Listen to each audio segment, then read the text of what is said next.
آج کے اس آخری نشست کے مہمان خصوصی حضرت علامہ امام اہل سنت مولانا عبدالعلیم فاروقی صاحب دامت برکاتہم العالیہ۔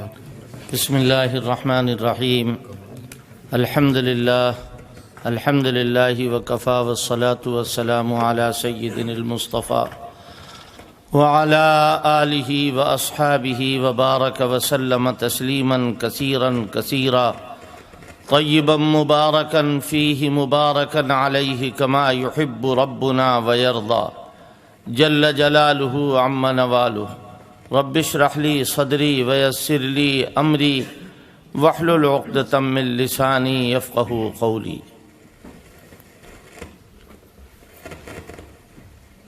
اعوذ باللہ من الشیطان الرجیم، بسم اللہ الرحمن الرحیم۔ والذین جاءوا من بعدهم یقولون ربنا اغفر لنا ولإخواننا الذین سبقونا بالایمان ولا تجعل في قلوبنا غلا للذین آمنوا ربنا انک رؤوف رحیم۔ صدق اللہ العظیم۔ ڈائس پر موجود عالی وقار علماء اکرام، دائیں بائیں نشستگاہوں پر تشریف فرما علماء اکرام، سامنے بیٹھے ہوئے معزز حاضرین، حفاظ کرام، علماء اکرام، عزیزوں، دوستوں، بزرگوں، یہ پروگرام عظمت صحابہ کے عنوان سے کیا جا رہا ہے۔ یہاں کے علماء جو موجود ہیں اور جو دوسرے مہمان ہیں، ماشاءاللہ سب کافی ہیں، کسی مدد کی ان کو ضرورت نہیں کہ باہر کا کوئی آدمی آئے اور مجھ جیسا طالب علم آئے اور آ کر کے بیان کرے اور جلسہ کامیاب ہو، ایسا کچھ نہیں۔ میں تو صرف اس لیے آتا ہوں کہ حضرت امام اہل سنت مولانا عبدالشکور فاروقی رحمۃ اللہ علیہ نے اب سے لگ بھگ 100 سال پہلے ایک کام کیا تھا۔ اس وقت یہ ہندوستان اور یہ پاکستان، یہ بٹوارہ وغیرہ کچھ نہیں ہوا تھا، متحدہ ہندوستان تھا۔ حضرت لکھنؤ میں رہا کرتے تھے اور انہوں نے سب سے پہلی مرتبہ دنیا کے سامنے یہ بات رکھی کہ اسلام مذہب شاہان اودھ کی ذہنیت سے متاثر ہونے والا نہیں، اسلام اور قرآن پر نفاق کی چادر نہیں ڈالی جا سکتی۔ اور اس وقت سے لے کے آج تک، اور میں سمجھتا ہوں کہ آج سے لے کے قیامت تک، یہ سارے علماء جو اس وقت موجود ہیں اور ان کے اساتذہ اس باب میں حضرت امام اہل سنت کے بالواسطہ یا بلا واسطہ شاگرد ہیں۔ اور میں ڈنکے کی چوٹ پر کہتا ہوں، اگر میں غلط کہہ رہا ہوں تو یہ حضرات میرے بڑے ہیں، میری تردید کر سکتے ہیں۔ لا ریب حضرت مولانا احتشام الدین مقدم، بلا شبہ حضرت شاہ عبدالعزیز مقدم ہے، اس میں کوئی شک نہیں کہ حضرت شاہ ولی اللہ محدث دہلوی رحمۃ اللہ علیہ سب جماعت کے سرخیل ہیں۔ ان حضرات کی عظمتوں کا نہ انکار تھا، نہ ہے، نہ ہو سکتا ہے۔ لیکن یاد رکھو، ختم نبوت کا عقیدہ تو حضور کے وقت سے صحابہ اکرام جانتے، لیکن آج ختم نبوت کا جو بھی علم لے کر کے کھڑا ہوگا وہ بالواسطہ یا بلا واسطہ پروفیسر الیاس برنی کا شاگرد ہوگا، کبھی بھی اس سے دستبردار نہیں۔ اس بنیاد پر میں یہاں حاضر ہوتا ہوں، وقت نکال کر کے، پورا دن خرچ کر کے، پھر یہاں سے واپسی کا نظم ہوتا ہے، تو میں کسی پر احسان وغیرہ کرنے کے لیے نہیں آیا ہوں، میں اپنے خود جذبات کے ماتحت یہاں حاضر ہوں۔ آپ جانتے ہیں 1.5 گھنٹے زیادہ ہو گیا مجھے بیٹھے ہوئے، میں کہیں بیٹھتا ہوں، آیا بیان ہوا، یہ بیان نہیں ہوا، شرکت کی، چلا گیا، ثواب حاصل ہو گیا۔ میرے بھائی چند باتیں جلدی جلدی سن لو۔ پہلی بات یہ کہ ہم بد زبان نہیں ہیں نہ ہوں گے، بد کلام نہ ہیں نہ ہوں گے، کسی کو گالی دینا نہ ہماری فطرت ہے نہ ایمان۔ ہم گالی دیں گے تو وہ برا ہوگا، وہ اپنی گالی بکنے کی وجہ سے برا نہیں ہوا۔ جب ہم کسی کو گالی دیں گے تو گویا ہم دلائل سے عاری، قرآن دیکھنے والے، قرآن پڑھنے والے قرآن کا پہلا پارہ پڑھیں اور بتائیں کہ سب سے پہلے گالی بکنے والے منافق ہیں جنہوں نے صحابہ کو گالی دی۔ گالی بکنا یہ نفاق کا شیوا ہے۔ کس نے کہا تھا انؤمنو کما آمن السفہاء، کیا ہم ایمان لائیں جیسے ابو بکر، عمر، عثمان و علی، سعد و سعید، طلحہ و زبیر، عبد الرحمن ابن عوف، ابو عبیدہ ابن الجراح، یہ بے وقوف ایمان لائیں؟ نعوذ باللہ۔ حضور خاموش، لیکن اللہ کیا کہہ رہا ہے؟ الا انہم ہم السفہاء، یہ دو منہ منافق یہی بے وقوف ہیں، ابو بکر عمر بے وقوف نہیں۔ جو ان کو بے وقوف کہے اللہ اس کے منہ پہ تماچا مارتا ہے۔ مارا یا نہیں مارا تماچا؟ کسی کو کوسنا تمہارا شیوا نہیں ہے۔ آج دنیا ہم کو درس اتحاد دیتی ہے، اے میاں جاؤ اپنا کام کرو، کسی اور تالاب سے پانی بھرو۔ اتحاد اس کو دیا جاتا ہے جو متفرق ہو،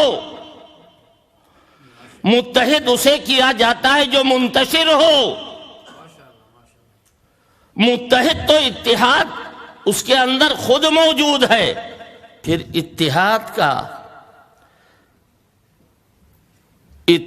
کا مطالبہ ہم ہی سے کیا جا رہا ہے۔ جب آپ کے ایک اسلامی بھائی ہم اور ایک اسلامی بھائی وہ جن سے آپ اتحاد کروا رہے، ان سے آپ نہیں کبھی جا کے کہتے ہیں کہ بیٹا تم بھی اتحاد کرو، گالی نہ بکو، کوسو نہ۔ منافقوں نے کوسا ہے، قرآن میں لکھا۔ کیا کہا؟ غزوہ تبوک کے موقع پر اللہ کے حبیب ہمارے آقا صلی اللہ علیہ وسلم صحابہ اکرام کو ساتھ میں لے گئے۔ یہ دو منہ منافق اس وقت موجود تھے اور انہوں نے چاہا کہ ہم نہ جائیں۔ حضور نے کہا جاؤ بھاڑ میں جاؤ، نہ جاؤ۔ قرآن کہہ رہا ہے یتربص بکم الدوائر، یہ انتظار کر رہے ہیں کہ تمہارے اوپر کوئی بجلی گر جائے۔ اے اصحاب محمد، بکم سے مراد خطاب صرف صحابہ کو، صحابہ اکرام مخاطب ہے۔ یتربص بکم الدوائر، اللہ کیا کہہ رہا ہے؟ علیہم دائرۃ السوء، انہی پر زمانے کی بجلی گرے گی، دو منہ منافقوں، انہی لوگوں کو مصیبت میں پڑنا۔ اور اس سے بڑی کیا مصیبت ہے کہ اللہ کے محبوب کی مجلس میں تم نہیں جا سکتے۔ اللہ کے محبوب کی مجلس لگی ہے، ابو بکر، عمر، عثمان و علی بیٹھے ہیں، محب صحابہ جائے گا، مبغض صحابہ نہیں جائے گا۔ بتاؤ جائے گا یا نہیں جائے گا؟ جب ہم بلوائیں گے بولو گے؟ صحابہ سے محبت کرنے والا وہاں جا کے بیٹھے گا۔ اور لگے ہاتھوں ایک بات اور سمجھتے چلو، اس کے بعد میں آگے کی بات عرض کروں۔ اگر پیسے سے دنیا میں کسی نے جنت خریدی ہے، رجسٹری ہوئی ہے، لکھا پڑھی ہوئی ہے، جنت کی زمین کسی نے خریدی ہے۔ مدینے میں اللہ کے پیغمبر آئے اور آنے کے بعد آپ نے فرمایا ابو بکر جگہ تلاش کرو، مسجد بنائیں گے۔ یہ واقعہ بالکل مشہور ہے، میں اس کی تفصیل میں نہیں جانا چاہتا۔ صدیق اکبر آئے، کہا حضرت کوئی زمین نہیں مل رہی ہے۔ اچھا، ایک زمین ہے دو یتیموں کی، کان مربدل لیتیمین، دو یتیموں کا گھورا ہے. کیا وہ زمین میں لے رہا ہوں لیکن وہ کہتے ہیں ہم پیسہ نہیں لیں گے؟ آپ نے فرمایا نہیں، یتیم ہے، پیسہ دیا جائے گا. حضور کے پاس تو پیسہ ہے ہی نہیں. جاؤ ابو بکر پیسہ دے کے زمین لو. صدیق اکبر نے اپنی جیب سے زمین خریدی. بعد میں اسی زمین پر مسجد بنی یا نہیں بنی؟ اللہ کے پیغمبر نے مسجد بنائی، خود لگے ہوئے تھے اور کیا کہہ رہے تھے؟ اللہم لا عیش الا عیش الآخرہ فاغفر الانصار والمہاجرہ او فانصر الانصار والمہاجرہ. اے اللہ، آخرت کی زندگی زندگی ہے، دنیا کی زندگی کچھ نہیں. اے اللہ، انصار و مہاجر کی مغفرت فرما، مہاجر و انصار کی مغفرت فرما. یہ آپ دعا کر رہے ہیں. پھر اسی زمین کو اللہ نے پیغمبر کے دل میں بات ڈال کر یہ کہلوایا پیغمبر سے. کیا کہلوایا؟ ما بین بیتی و منبری روضۃ من ریاض الجنہ. میرے گھر اور میرے منبر کے درمیان جو زمین ہے وہ جنت کے باغوں میں سے ایک باغ. مسلمانوں، اگر داخل خارج ہوتا، رجسٹری ہوتی تو کس کے نام ہوتی؟ کس کے نام لکھی جاتی یہ زمین؟ صدیق اکبر کے نام، میں ولدیت کے. اور یہ زمین جنت ہے. فقہاء نے لکھا ہے اگر کوئی آدمی 2 رکعت نماز جنت کی کیاری میں پڑھے اور قسم کھا کے کہے کہ میں نے جنت میں نماز پڑھی ہے، وہ جھوٹا نہیں ہوگا. اب بتاؤ جنت میں کیسے جاؤ گے؟ صدیق اکبر کی خریدی ہوئی زمین میں جاؤ گے؟ جہاں نام ابو بکر ہوتا ہے. دیکھا میں نے، عمرہ کرنے کے لیے گیا اور سلام پڑھ رہے ہیں اللہ کے پیغمبر کی جناب، وہاں کھڑا ہوا. دیکھا دور ایک قبلہ و کعبہ بھی کھڑے ہوئے اور سلام پڑھتا رہا میں. پھر میں نے ان کو اشارہ کیا کہ ادھر بھی تشریف لائیے. جہاں حضور کا سینہ ہے وہاں صدیق اکبر کا سر. حضور کا سینہ جس جگہ کے اوپر ہے، صدیق اکبر کا سر وہاں رکھا ہوا. وہاں آپ کا سر ہے، حضرت صدیق اکبر کا سینہ جہاں پر ہے، فاروق اعظم کا سر وہاں پر ہے. یہ ترتیب ہے لیٹنے کی. وہاں حجرے میں اور 3 ہی ہیں. روضہ اقدس میں ہے شاہ زمن اور 2 وزیر. حکم ہے خلوت ہو یہاں، مجمع نہ ہو اغیار کا. یہاں کوئی چوتھا نہیں آ سکتا. 3 ہی رہیں گے. جب حضرت عیسیٰ علیہ السلام آئیں گے دنیا میں اور ان کا انتقال ہوگا، وفات ہوگی، تو وہاں ایک قبر بنائی جائے گی. کوئی اور ملا ٹلا وہاں نہیں جا سکتا، کوئی جا ہی نہیں سکتا. اب وہ جنت جو بنی ہوئی ہے، اس جنت کے بارے میں لکھا ہے علماء نے کہ جب قیامت قائم ہوگی، دنیا کی ساری بلندی و پستی فنا کے گھاٹ اتر جائے گی. اس وقت ساری دنیا تباہ ہو جائے گی، لیکن جنت کہاں تباہ ہوگی؟ لکھا علماء نے کہ اس زمین کو اٹھا لیا جائے گا، سارے طبقات زمین کے، اور اٹھا کے لے جا کے اللہ جنت میں رکھوا دے گا. کیوں؟ تاکہ مے خانے کی مٹی رہے مے خانے میں، جنت میں مل جائے. یہ کس کی خریدی ہوئی ہے؟ صدیق اکبر کی. ایک مرتبہ حضور بیٹھے ہوئے تھے صلی اللہ علیہ وسلم. صدیق اکبر بیٹھے ہوئے تھے. حضرت نے فرمایا جس کی نمازیں اچھی ہوں گی وہ نمازوں کے دروازے سے جائے گا، جس کے روزے اچھے ہوں گے وہ روزوں کے دروازے سے جائے گا، اور جس کی فلاں عبادت اچھی ہوگی وہ اس دروازے سے جائے گا. صدیق اکبر نے حضور کی طرف دیکھا. کچھ مجھے جرأت ہوئی، کچھ ان کی آنکھیں جھک گئیں. کچھ مجھے جرأت ہوئی، کچھ ان کی آنکھیں جھک گئیں. ہوتے ہوتے یوں ہی اظہار تمنا ہو گیا، میرے آقا کوئی ایسا بھی ہوگا جسے جنت کے ہر دروازے سے پکارا جائے. حضور نے بہت غور سے کیسے محبت سے صدیق اکبر کی طرف دیکھا ہوگا، اور آقا نے یوں فرمایا ارجو ان تکون منہم، ابو بکر تمہیں جنت کے ہر دروازے سے پکارا جائے گا۔ نعرہ تکبیر، نعرہ تکبیر، شان رسالت، شان رسالت۔ صدیق اکبر کو جنت کے ہر دروازے سے کیوں پکارا جائے گا؟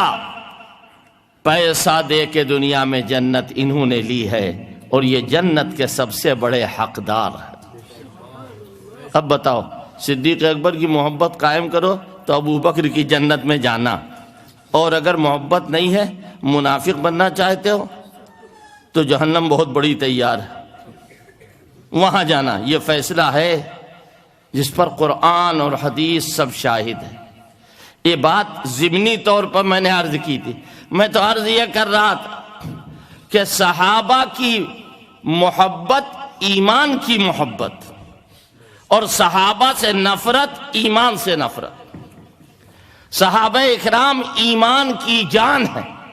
اگر کوئی صحابہ کو تیر مارتا ہے تو یاد رکھو وہ ایمان کو تیر مار رہا ہے۔ یہ میں کیوں کہہ رہا ہوں؟ قرآن ایک ایسی شہادت ہے اللہ کے پیغمبر کی سچائی کی کہ دوسری شہادت اتنی بڑی نہیں۔ قرآن کی اصلی راوی روایت کرنے والے سب سے پہلے صحابہ۔ یہ بات آپ نے سینکڑوں مرتبہ سنی ہوگی کہ قرآن کے نقل کرنے والے صحابہ ہیں، قرآن کو پیش کرنے والے۔ جی ہاں، جیسے صحابہ نے پڑھا ویسے ہی پڑھو، جیسے صحابہ نے لکھا ویسے ہی لکھو۔ کل جمعہ تھا، پرسوں جمعہ تھا یا نہیں تھا؟ سورہ کہف پڑھی تھی، بہت سارے اللہ کے بندوں نے سورہ کہف پڑھی۔ اس سورہ کہف میں ایک آیت آئی ہے، کیا؟ لَكِنَّهُ وَاللَّهُ رَبِّي۔ لیکن نہ لکھا ہے، نہیں لکھا ہے لیکن، لکھا ہے لَكِنَّهُ وَاللَّهُ رَبِّي۔ اور پڑھ کیسے رہے ہو؟ لَكِنَّهُ وَاللَّهُ رَبِّي۔ یہ کیا ہو گیا؟ ہم مجبور ہیں، پہلی مرتبہ صحابہ نے لکھا تو الف کے ساتھ لکھا لاکنہ، اللہ کے پیغمبر نے اور صحابہ نے جو پڑھا تو لاکنہ پڑھا۔ کیا حکم ہے؟ لکھو ویسے جیسے صحابہ نے پڑھا، پڑھو ویسے جیسے صحابہ نے پڑھا۔ اللہ اکبر، کتنی بڑی بات ہے۔ قرآن پاک جیسا اترا ویسا نقل کیا گیا، یہ گوارا نہیں ہے منافقوں کو۔ منافق یہ چاہتے ہیں کہ قرآن ویسا باقی نہ رہے، لہذا ایک عقیدہ امامت کا لا کے پیش کیا۔ میں تفصیلات میں نہیں جاؤں گا، میرے پاس وقت بھی نہیں ہے، اور ابھی آپ کا پروگرام چل رہا ہے اور دوسرے ہمارے اکابر علماء موجود ہیں۔ میں صرف اتنا کہہ رہا ہوں کہ نبوت کو ختم کرنے کے لیے بنیاد امامت۔ ارے بھائی، امام تو تم بھی مانتے ہو ابو حنیفہ کو، امام مالک، امام ابی حنیفہ، امام احمد ابن حنبل، امام شافعی، امام اوزاعی، امام سفیان ثوری، امام بخاری، امام مسلم، امام ابی داؤد، یہ سارے لوگ امام تھے رحمہم اللہ۔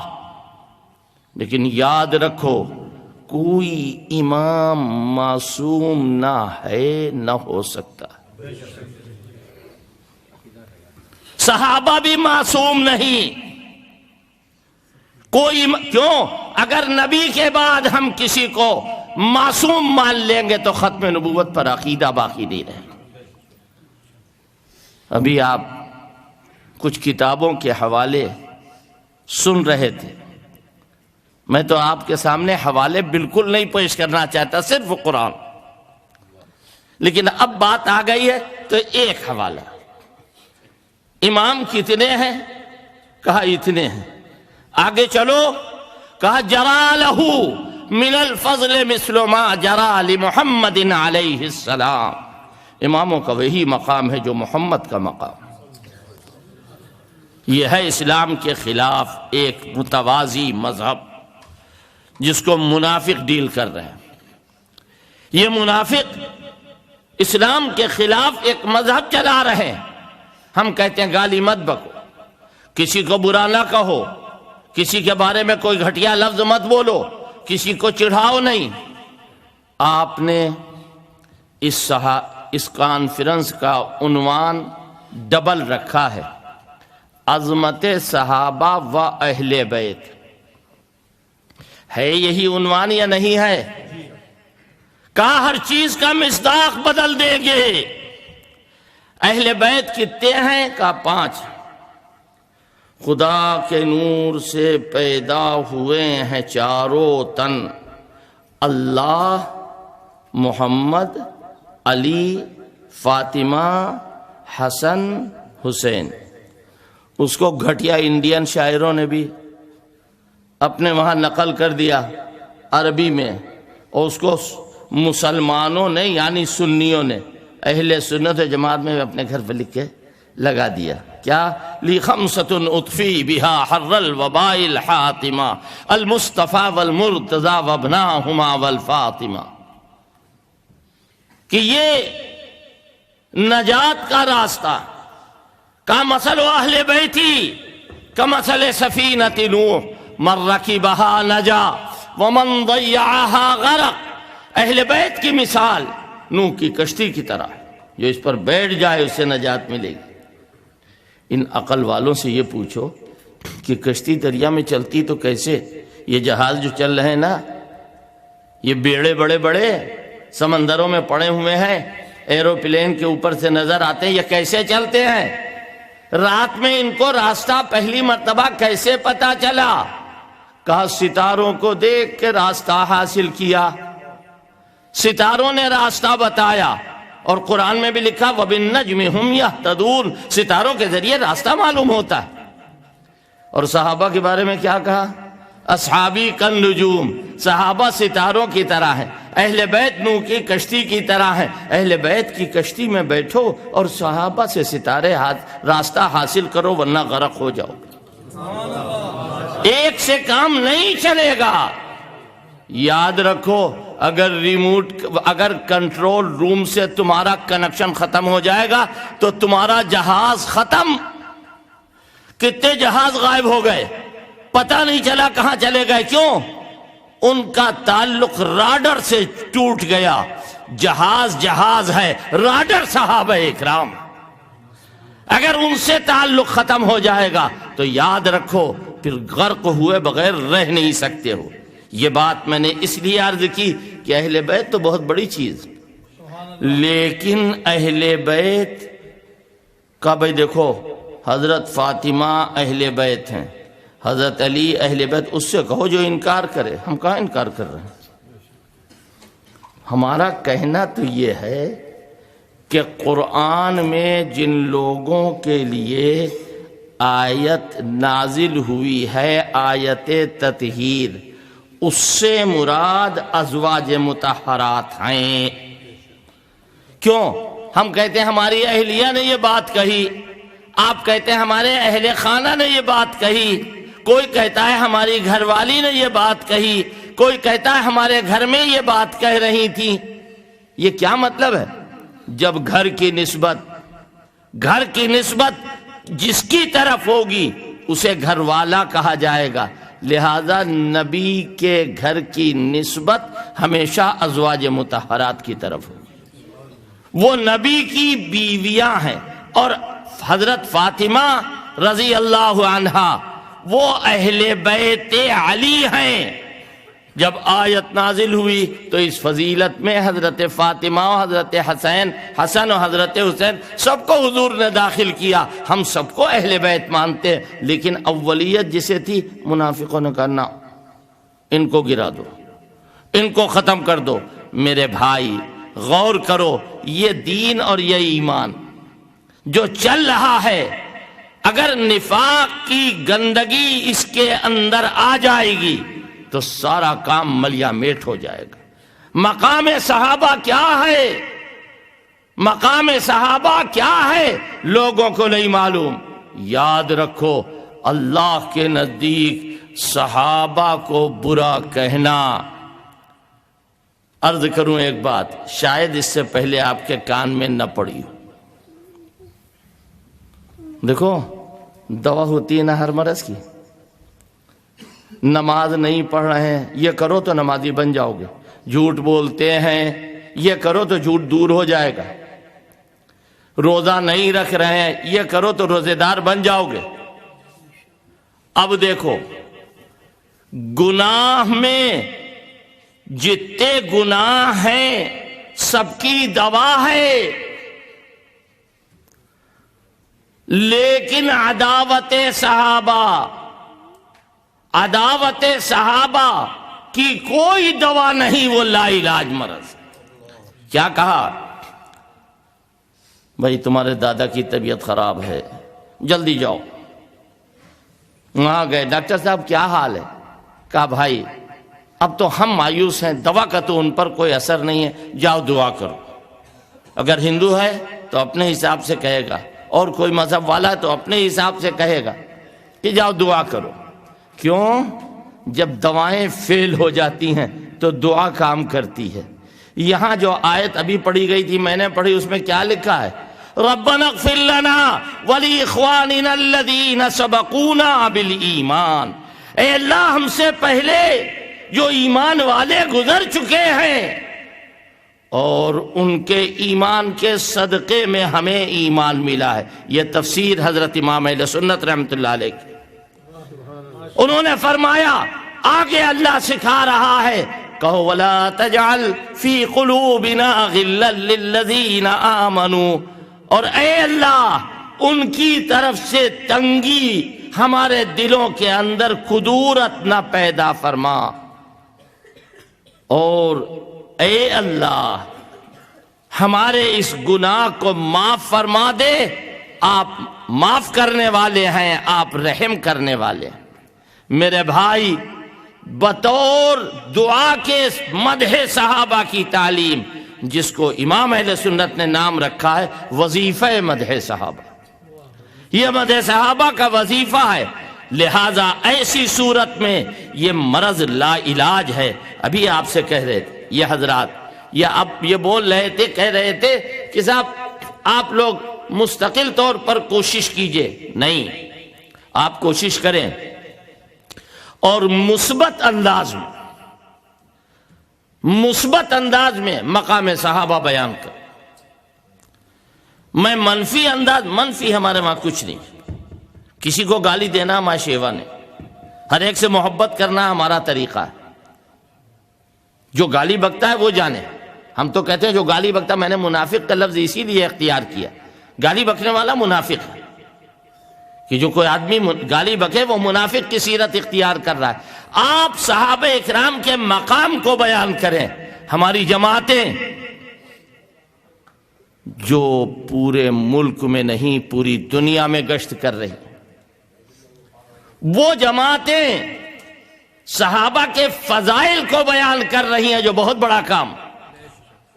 اس سے بڑا کام کیا ہے؟ آپ صحابہ کے مقام کو بیان کیجیے۔